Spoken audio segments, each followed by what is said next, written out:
Friends, हम पढ़ रहे थे जयपुर प्रजामंडल आंदोलन, जिसमें जयपुर प्रजामंडल आंदोलन को 2 अप्रैल 1940 को जयपुर राज्य ने पंजीकृत कर दिया था।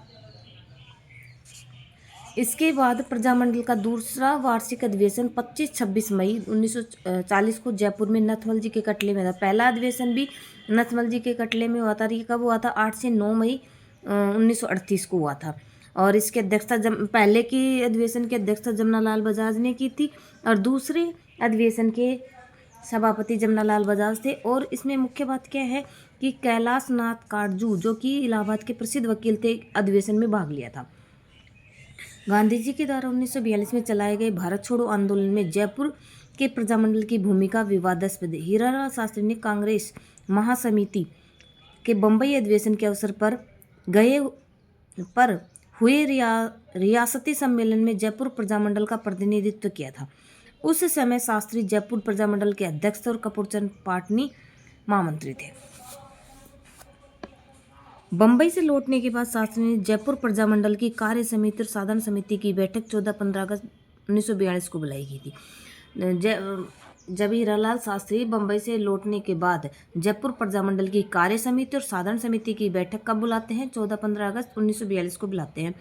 और इसमें प्रजामंडल ने देश की आज़ादी की मांग की और नेताओं की गिरफ्तारी की आलोचना की। इसके अतिरिक्त उत्तरदायी शासन स्थापित करने की भी मांग की गई थी।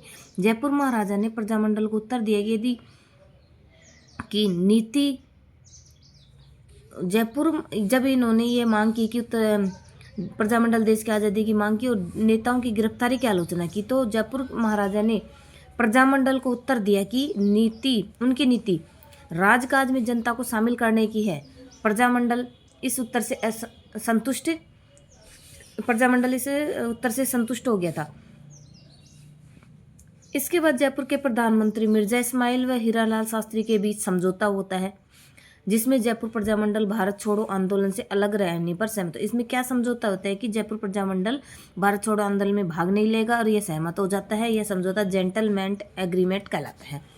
तो जेंटलमैन एग्रीमेंट किसके मध्य होता है? जयपुर के प्रधानमंत्री मिर्जा इस्माइल हीरालाल शास्त्री के बीच होता है। और इसमें मुख्य बात क्या थी कि यह प्रजामंडल भारत छोड़ो आंदोलन में सम्मिलित न होने पर सहमति जता देता है। 26 अक्टूबर 1942 को जयपुर नरेश ने राज्य में संवैधानिक सुधारों के लिए विशेष समिति नियुक्त की थी। 26 अक्टूबर जयपुर नरेश ने संवैधानिक सुधारों के लिए कौन सी विशेष समिति नियुक्त की थी? कब? 26 अक्टूबर 1942 को। इस समिति ने राज्य में प्रतिनिधि सभा तथा लेजिस्लेटिव असेंबली के गठन का सुझाव दिया था। जो जयपुर के नरेश थे, उन्होंने 26 अक्टूबर 1942 को एक संवैधानिक सुधारों के लिए एक समिति नियुक्त की थी। जिस समिति ने प्रतिनिधि सभा और लेजिस्लेटिव असेंबली के गठन का सुझाव दिया था। शास्त्री जी के द्वारा महाराजा के विरुद्ध आंदोलन छेड़ने का विचार त्याग दिया गया, जिसकी सर्वत्र आलोचना हुई। यह समझौता भारत छोड़ो आंदोलन की मूल भावना के विपरीत था। इस फैसले से सहमत नेताओं ने आज़ाद मोर्चा खड़ा करके आंदोलन छेड़ा था। तो आज़ाद मोर्चे का गठन किसने किया था? बाबा हरिश्चंद्र ने। और इसके ये अन्य सदस्य थे, बहुत सारे हैं ये, और आपको देख सकते हैं। इसमें कोई ऐसी बात नहीं है कि हम इनको याद करें, इतना होगा भी नहीं, याद भी नहीं रहेंगे। आज़ाद मोर्चा के नेतृत्व में स्कूल और कॉलेज के छात्रों ने भी जो आज़ाद मोर्चे का गठन किया गया था, इसमें स्कूल और कॉलेज के छात्रों ने भी भाग लिया था, जिसके परिणाम कई दिनों तक शिक्षण संस्थाएं बंद रही थी। गोपाल दत्त वैद्य के नेतृत्व में हड़तालें और जुलूस, ये हड़ताल और जुलूस किसके नेतृत्व में निकाली गई थी? गोपाल दत्त वैद्य के नेतृत्व में। छात्राओं ने भी इस आंदोलन में भाग लिया था। वनस्थली विद्यापीठ की कुछ छात्राओं ने धरने दिए थे। एक छात्रा थी शांति देवी, जिसने आम जनता को एक सभा में जनता को संबोधित किया था 5 अक्टूबर 1942 को। आज़ाद मोर्चे के समय जो हड़तालें और जुलूस निकाले गए थे, जिसमें शांति देवी ने 5 अक्टूबर 1942 को एक सभा में जनता को संबोधित किया। अंततः 1945 ईस्वी में पंडित नेहरू ने दोनों गुटों के विवाद समाप्त करके आपस में विलय किया था। तो नेहरू ने कब इन दोनों गुटों का विवाद समाप्त करके कब विलय किया था? 1945 में। 1944 के जयपुर प्रजामंडल के अधिवेशन की अध्यक्षता जानकी देवी बजाज ने की थी। जयपुर प्रजामंडल के अधिवेशन की अध्यक्षता जानकी देवी बजाज ने कब की थी? 1944 वाले अधिवेशन में। श्रीमती रतन शास्त्री ने वनस्थली विद्यापीठ के कार्यकर्ताओं और छात्रों को दिल्ली उत्तर प्रदेश आदि स्थानों पर जाकर भारत छोड़ो आंदोलन में भाग लेने की छूट दे दी। दिल्ली और उत्तर प्रदेश आदि यानी जयपुर से बाहर जाकर भारत छोड़ो आंदोलन में भाग लेने की खुली छूट दे दी थी। किसने? रतन शास्त्री ने, वनस्थली विद्यापीठ के कार्यकर्ताओं को। अतः कुछ कार्यकर्ताओं ने बाहर जाकर काम किया। बाहर भूमिगत रहते हुए आंदोलन का संचालन करने वालों में थे डॉक्टर बी केसकर, मोहनलाल गौतम, द्वारकानाथ कचरू आदि प्रमुख थे। और बिहार के जगलाल चौधरी के परिवार के लिए विनसली विद्यापीठ रतन शास्त्री की देखरेख में आश्रय स्थान बना रहा।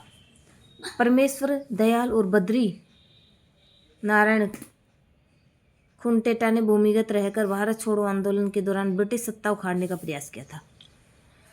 अब जयपुर प्रजामंडल आंदोलन से कुछ जुड़े हुए महत्वपूर्ण तथ्य हैं जिसे हम देखते हैं। जयपुर हितकारिणी सभा की स्थापना हीरालाल शास्त्री ने की, जिसने लोगों में राष्ट्रीय भावना का संचार किया था। जयपुर हितकारिणी सभा की स्थापना किसने की थी? पंडित हीरालाल शास्त्री ने। चरखा संघ की स्थापना, राजस्थान चरखा संघ की स्थापना किसने की थी? 1925 में अजमेर में हुई थी। 1927 में जमनालाल बजाज ने जयपुर में स्थानांतरित कर दिया था, खादी के माध्यम से जन चेतना फैलाने का प्रयास किया। राजस्थान चरखा संघ की स्थापना 1925 में अजमेर में हुई थी। 27 में इसका मुख्यालय जमनालाल बजाज ने जयपुर में स्थापित कर दिया था। चिरंजी लाल मिश्र ने प्रजामंडल कार्यकारिणी से मतभेद होने पर जयपुर प्रजामंडल प्रगतिशील दल का गठन किया था। चिरंजी लाल मिश्र के प्रजामंडल कार्यकारिणी से मतभेद हो गए थे, तो होने पर उन्होंने क्या किया? जयपुर प्रजामंडल प्रगतिशील दल का गठन किया था चिरंजी लाल मिश्र ने। सीकर में मई 1935 में किसानों पर पुलिस गोली से जो असंतोष का वातावरण बना हुआ था, उसमें जयपुर शासक की भूमिका से असंतोष था और प्रजामंडल ने 19 जून 1938 को सीकर दिवस मनाया था। तो सीकर दिवस कब मनाया गया था? 19 जून 1938 को। किसने? जयपुर प्रजामंडल ने मनाया था और हड़ताल रखी थी। और ये किस कारण से मनाया था? 1935 में किसानों पर सीकर में पुलिस गोली से जो असंतोष का वातावरण बना हुआ था। और जयपुर महाराजा ने अक्टूबर 1942 में संवैधानिक सुधारों के लिए एक समिति का गठन किया था। जयपुर महाराजा ने एक संवैधानिक सुधारों के लिए समिति का गठन कब किया था? अक्टूबर 1942 में। और समिति की रिपोर्ट के आधार पर महाराजा सवाई मान सिंह ने 1945 जयपुर में द्विसदनीय व्यवस्थापिका की स्थापना की, जो कि प्रतिनिधि सभा और विधानसभा के नाम से स्थापित की गई थी। 1945 में सवाई मान सिंह ने इस समिति की रिपोर्ट के आधार पर द्विसदनीय व्यवस्थापिका की स्थापना की थी, जो क्रमश प्रतिनिधि सभा और विधानसभा के नाम से स्थापित की गई थी। नए विधानसभा चुनाव कराए गए, जिसमें महाराजा द्वारा मनोनीत सदस्यों का वर्चस्व रखा गया। 1947 में राज्य शासन सुधार, जिसके अनुसार नया मंत्रिमंडल, जिसे हीरालाल शास्त्री मुख्यमंत्री बने थे। 26 जनवरी 1943 को जयपुर प्रजामंडल के तत्वावधान में स्वतंत्रता दिवस मनाया गया। तो जयपुर प्रजामंडल के तत्वावधान में स्वतंत्रता दिवस कब मनाया गया था? 26 जनवरी 1943 को। और 18 फरवरी 1943 को वायसराय को पत्र लिखकर गांधी जी ने रिहाई की मांग की, क्योंकि वे बीमार थे। हीरालाल शास्त्री अध्यक्ष जयपुर प्रजामंडल ने ये 18 फरवरी 1943 को वायसराय को पत्र लिखकर गांधी जी की रिहाई की मांग की थी, क्योंकि वे बीमार थे। 24 फरवरी 1943 को प्रजामंडल ने गांधी जी उपवास दिवस मनाया था। तो गांधी उपवास दिवस कब मनाया गया था और किसने मनाया था? प्रजामंडल ने मनाया था। कब? 24 फरवरी 1943 को। ये छोटे छोटे प्रश्न बनते हैं इसमें प्रजामंडल आंदोलन से। ये सब प्रश्न बनने हो गए हैं कि जयपुर प्रजामंडल की स्थापना कब हुई थी, इसके अध्यक्ष कौन थे। तो 24 फरवरी 1943 को प्रजामंडल ने गांधी उपवास दिवस मनाया था, जिसके अंतर्गत सुबह प्रभात फेरी निकाली गई और शाम को गांधी जी की दीर्घायु के लिए प्रार्थना की गई थी। 1945 में राज्य सरकार ने प्रतिनिधि सभा तथा लेजिस्लेटिव असेंबली बनाने का निर्णय लिया था। प्रजामंडल ने चुनाव में भाग लिया। उसे प्रतिनिधि सभा की 27 सीटों पर तथा लेजिस्लेटिव असेंबली की 3 सीटों पर विजय प्राप्त हुई थी। सितंबर 1945 में नए व्यवस्थापक मंडल का गठन हुआ था। ये कोई इम्पोर्टेंट बात नहीं है। इम्पोर्टेंट बात यह है कि गांधी उपवास दिवस कब मनाया गया था? 24 फरवरी 1943 को। कब मनाया गया था? किसने मनाया था? प्रजामंडल ने।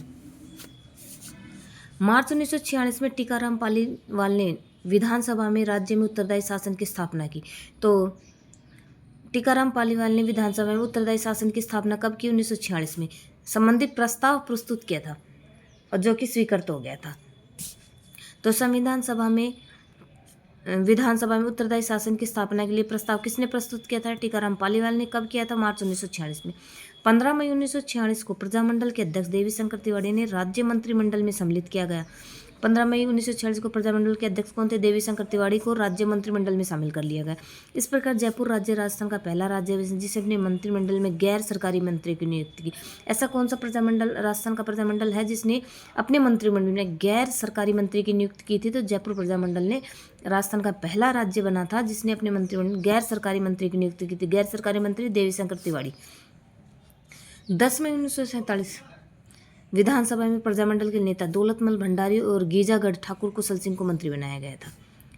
राज्य के प्रधानमंत्री वीटी कृष्णमाचार्य और महाराजा की ओर से 1 मार्च 1948 संवैधानिक सुधारों की घोषणा की थी। तो जब संवैधानिक सुधारों की घोषणा कब की गई थी? 1 मार्च 1948 को राज्य के प्रधानमंत्री वीटी कृष्णमाचार्य और महाराजा की ओर से संवैधानिक सुधारों की घोषणा कब घोषित की गई थी? 1 मार्च 1948 को। यह निश्चय किया गया कि मंत्रिमंडल को विकसित किया जाए और प्रधानमंत्री को छोड़ शेष मंत्री धारा सभा के समस्त दलों में से लिए जाएंगे। प्रधानमंत्री को दीवान, मुख्यमंत्री को मुख्य सचिव और मंत्रियों को सचिव कहा जाए। प्रधानमंत्री को तो दीवान कहा जाए, मुख्यमंत्री को मुख्य सचिव और मंत्रियों को सचिव कहा जाए। अब मंत्रिमंडल में 1 दीवान, 1 मुख्य सचिव और 5 सचिव होंगे। वर्तमान विधान के अधीन एक उत्तरदायी मंत्रिमंडल की भांति मिलकर कार्य करेंगे। 28 मार्च 1948 को महाराजा वीटी कृष्णमाचार्य को दीवान नियुक्त किया गया। तो कृष्णमाचार्य को दीवान कब नियुक्त किया गया था? 28 मार्च 1948 को। हीरालाल शास्त्री को मुख्य सचिव कब बनाया गया था? 28 मार्च 1900। देवी शंकर तिवारी को दौलतमल भंडारी और टीकाराम प्रजामंडल की ओर से सचिव बनाए गए थे। गीजागढ़ के ठाकुर कुशल सिंह और अजयराजपुरा के मेजर जनरल रावल अमर सिंह जागीरदारों का प्रतिनिधित्व करने वाले सचिव थे। वृद्ध राजस्थान का निर्माण होने तक यही लोकप्रिय मंत्रिमंडल बना रहा था। अपना जयपुर प्रजामंडल आंदोलन यहाँ पे समाप्त होता है। अब हम पढ़ेंगे अगले नेक्स्ट वीडियो में मेवाड़ प्रजामंडल आंदोलन। अगर आपको वीडियो पसंद आता है तो मेरे चैनल को लाइक, शेयर, सब्सक्राइब जरूर करें, बेल आइकन प्रेस करें और वीडियो देखने के लिए आपका बहुत बहुत धन्यवाद।